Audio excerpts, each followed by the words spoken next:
experienced a level of pain in our lives. I'm not talking about physical pain.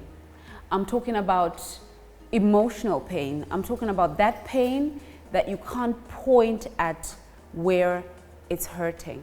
Today I want to talk about the pain that comes from heartache, the pain that comes from betrayal, the pain that comes from bereavement, like losing a loved one or maybe losing a body part.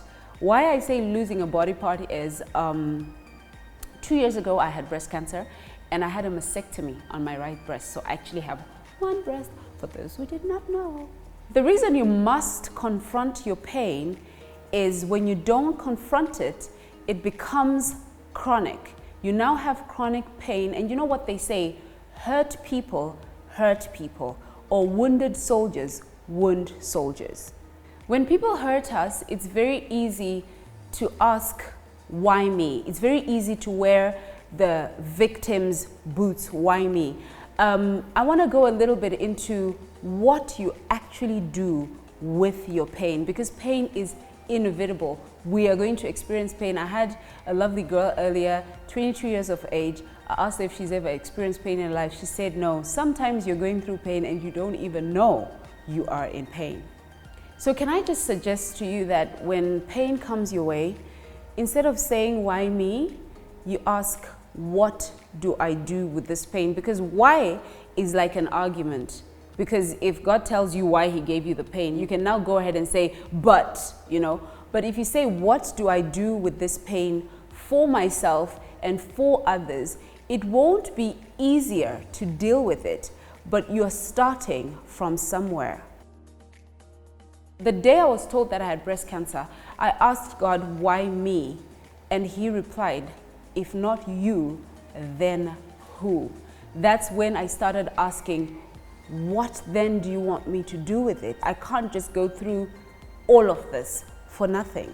So I just mentioned that I had a mastectomy, I lost my hair, and I do not even recognize who I am. So I know how hectic emotional pain or the pain of losing something can be. The pain of losing my hair and the pain of chemotherapy for me was not the biggest deal in my journey with breast cancer. The pain of after survival, the pain of now wondering, okay, I've gone back, I've been told this cancer is in remission.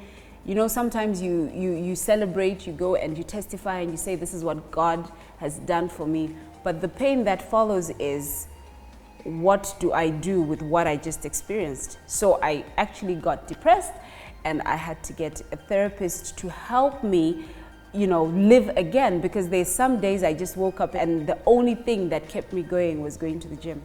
So in 5 different steps, I'm going to tell you my blueprint. Everybody has a personal blueprint, but I'm going to tell you my blueprint of turning lemons to lemonade.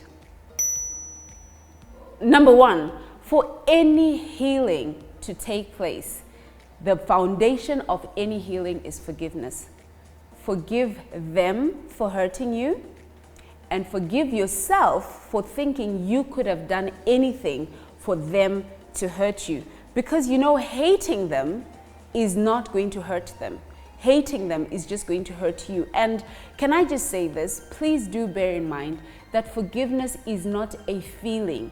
You might not feel like forgiving them. Forgiveness is a decision, because they might not even know you're holding this grudge against them. Number 2, workout. You knew this was gonna come up. You see, when you think you're gonna die and then you don't die, sometimes you lose your focus, you lose your purpose. You don't wanna wake up the next day because you are not seeing anything in color, everything is gray. The thing that got me going and the thing that got me out of bed every single morning is I looked forward to going to the gym. And mind you, with working out, you don't want to wait until you're going through pain to start working out, because what working out does is it strengthens you mentally. It gives you mental strength. If you join the gym because you want to lose weight, you will soon lose interest. But if you join the gym for mental strength, that's how you get consistent. And that's how I was consistent. I believe that working out saved my life. It saved my mind. It saved me from losing my mind when I was asking God, what do I do with this pain? Number 3, pray. Believe that God can work anything that has happened in your life for good. Beloved, God cares about everything pertaining your life. He cares about me losing a tip on my heels. He cares about me getting that job. He cares about absolutely everything. In my language, we say, mutoro unorereka, in the sense that the load gets lighter. You know, Jesus talks about, give me your load and I'll give you. There is a load anyway in life. You can't run away from load. But Jesus' load is less heavier than yours. So pray. Number 4, use the wilderness. Use the time of that pain to create your best work. What I did is I enrolled into, well, I let 2017 finish up, mopping around, feeling sorry for myself, asking God, what do I do with this? And then I enrolled into a journalism school. I went back to learn how to do this thing that in the beginning I thought was just talent. The thing about talent is not going to get you to the top. What gets you to the top is developing the talent, taking the talent from raw form and processing it and developing it into edible bite size. So I went back to school and look at where we are today. And number 5, finally, hit your internal reset button. Start asking yourself questions like, if the heartbreak is from a person leaving you or losing anything, ask yourself, remind yourself about your why. Why do you think you are here? Because you know, if you have purpose, anything that has purpose can sustain life. It can hold life into it, because it is hope that makes you wake up every single morning to do anything. So ask yourself why.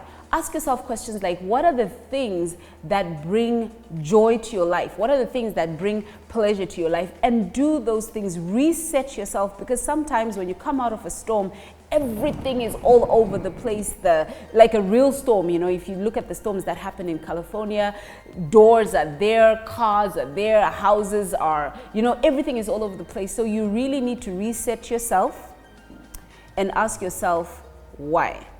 The thing is, you can't run away from living a life of purpose. You can't run away from living a purpose-driven life, because that is what makes you go through challenges without giving up. Until next time, take care of yourself and take care of each other. Like, comment, and share. Follow me on Instagram, follow me on Twitter, follow me on Facebook, follow me on LinkedIn. Don't miss out on anything Makosi today.